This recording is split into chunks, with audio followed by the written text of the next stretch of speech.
I have a confession to make. But first, I want you to make a little confession to me. In the past year, I want you to just raise your hand if you've experienced relatively little stress. Anyone? How about a moderate amount of stress? Who's experienced a lot of stress? Yeah, me too. But that is not my confession. My confession is this.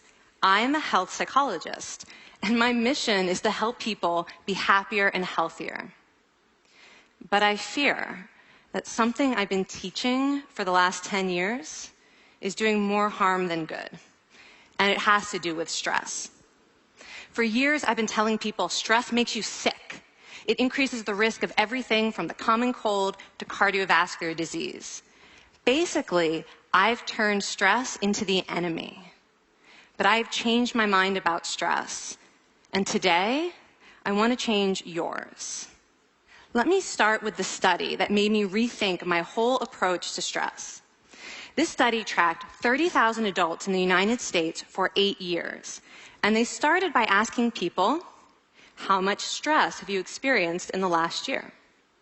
They also asked, do you believe that stress is harmful for your health? And then they used public death records to find out who died. Okay, some bad news first.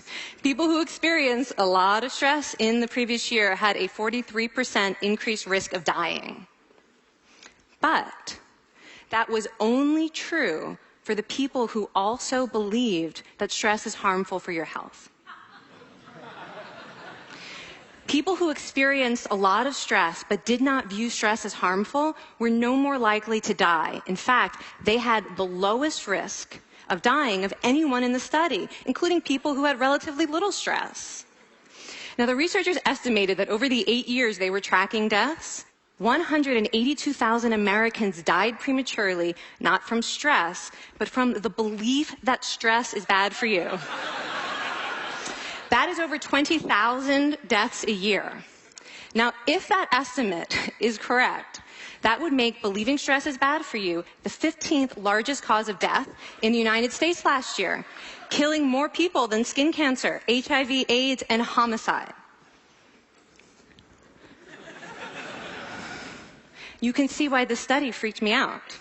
Here I've been spending so much energy telling people stress is bad for your health.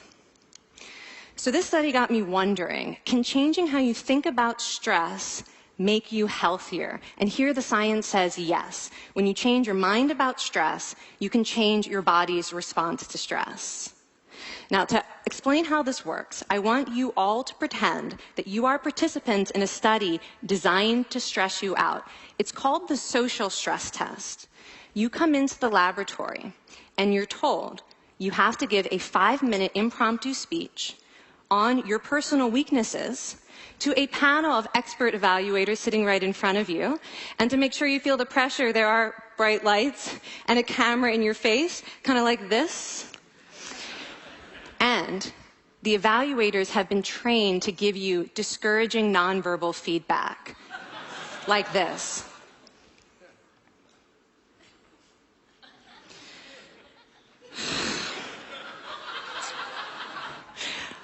Now that you're sufficiently demoralized, time for part 2, a math test. And unbeknownst to you, the experimenter has been trained to harass you during it. Now, we're going to all do this together. It's going to be fun. For me. Okay. I want you all to count backwards from 996 in increments of 7. You're going to do this out loud as fast as you can, starting with 996. Go. Go faster. Faster, please. You're going too slow. Stop, stop, stop, stop.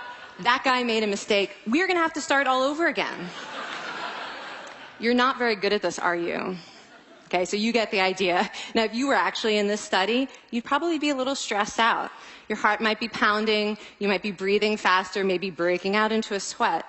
And normally, we interpret these physical changes as anxiety or signs that we aren't coping very well with the pressure. But what if you viewed them instead as signs that your body was energized, was preparing you to meet this challenge? Now, that is exactly what participants were told in a study conducted at Harvard University. Before they went through the social stress test, they were taught to rethink their stress response as helpful. That pounding heart is preparing you for action. If you're breathing faster, it's no problem. It's getting more oxygen to your brain. And participants who learned to view the stress response as helpful for their performance, well, they were less stressed out, less anxious, more confident. But the most fascinating finding to me was how their physical stress response changed. Now, in a typical stress response, your heart rate goes up and your blood vessels constrict like this. And this is one of the reasons that chronic stress is sometimes associated with cardiovascular disease. It's not really healthy to be in this state all the time.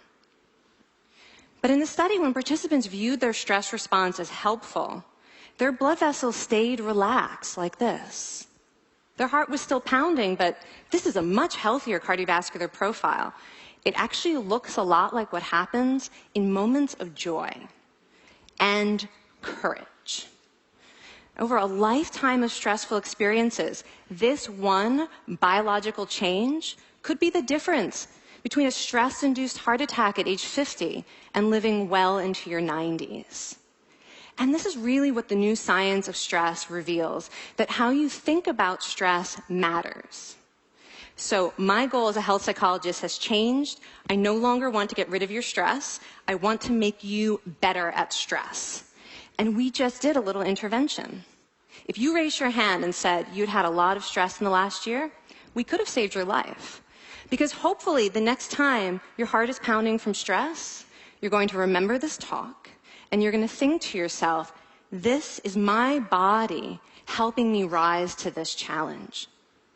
And when you view stress in that way, your body believes you, and your stress response becomes healthier.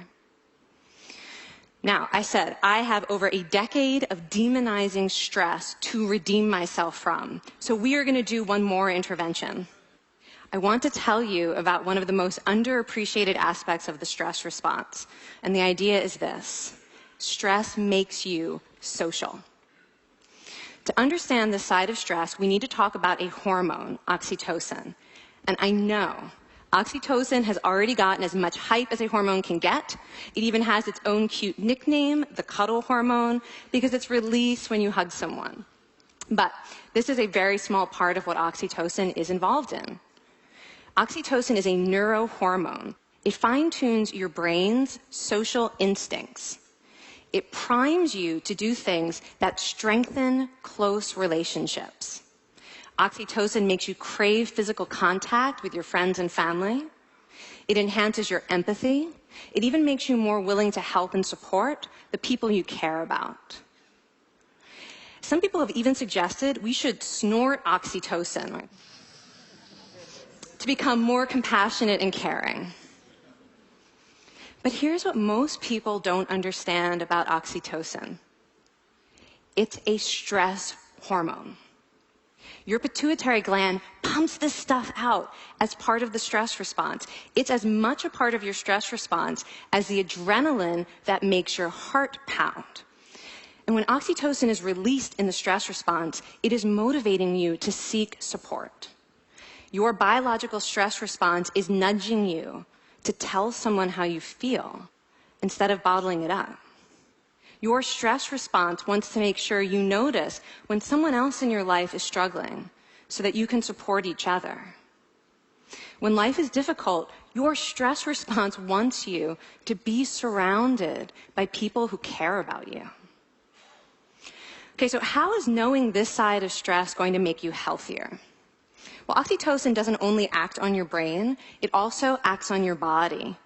And one of its main roles in your body is to protect your cardiovascular system from the effects of stress. It's a natural anti-inflammatory. It also helps your blood vessels stay relaxed during stress. But my favorite effect on the body is actually on the heart.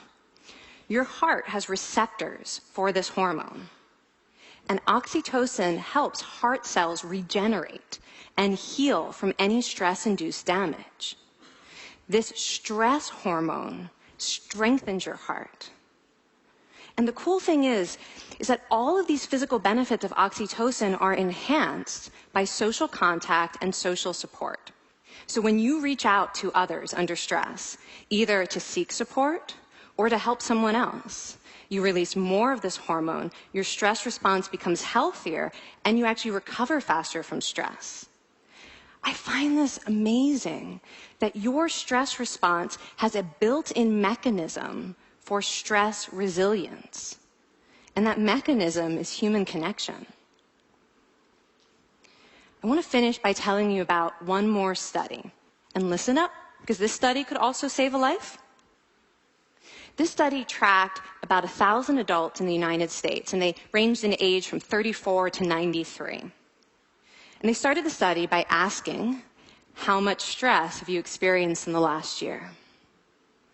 They also asked, how much time have you spent helping out friends, neighbors, people in your community?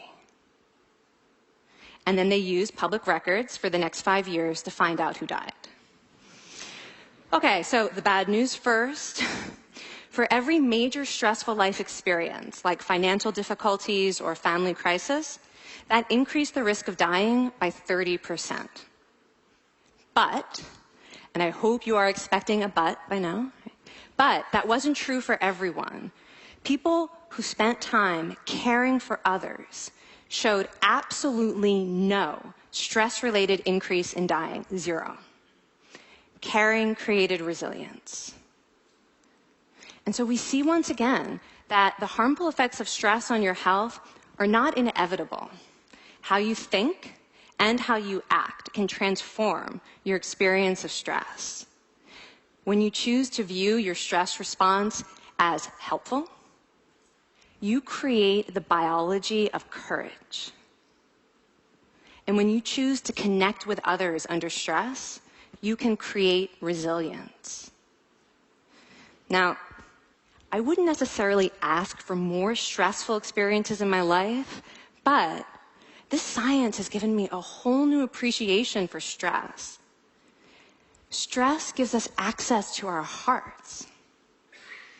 The compassionate heart that finds joy and meaning in connecting with others. And yes, your pounding physical heart working so hard to give you strength and energy. And when you choose to view stress in this way, you're not just getting better at stress, you're actually making a pretty profound statement. You're saying that you can trust yourself to handle life's challenges. And you're remembering that you don't have to face them alone. Thank you. Thank you.